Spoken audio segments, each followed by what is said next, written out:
Let's move on. Next one is Asaf from Matricelf startup, who is promising. Hi, good morning or good afternoon, wherever you are. My name is Asaf and I'm the CEO of Matricelf, and we are developing a platform for autologous 3D printing of tissues and organs. I guess you probably don't know it, but every 30 minutes, somebody in the world dies when he's waiting for an organ transplant. And there are millions of patients that are suffering from tissue-related diseases in which a single tissue damage causes a disease that has a huge economic, social, and medical burden. It can be diabetes, where there is a damage to the pancreas, myocardial infarction, and many more. Now, the holy grail or the best solution is tissue engineering. You have a damaged tissue, let's replace it with a new one.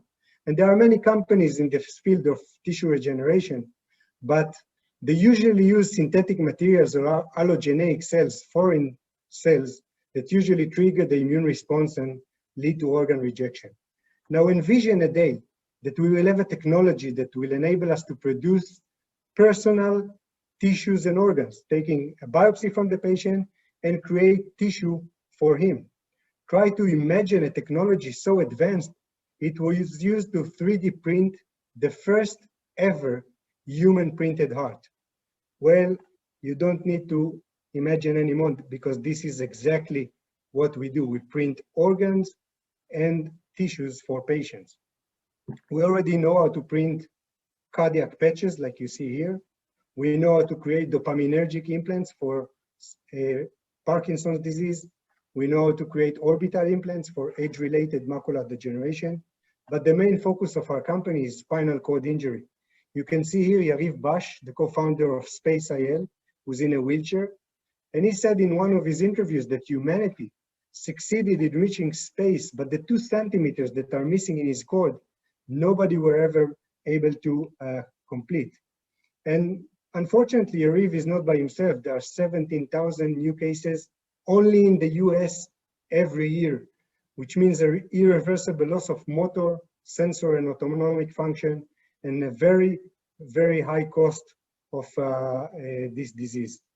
And we basically do exactly the same. We take a biopsy from the patient, we create a neural implant, and we re-implant it in the patient. And you can see here in the control group that mice that were not treated by our implants were limping and not moving one of their legs.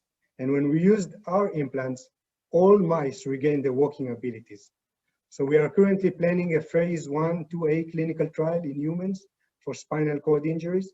We have a great team of researchers and management and a great technology. And with them, we believe that we can regenerate the future of medicine and make disabled people walk again. Thank you very much.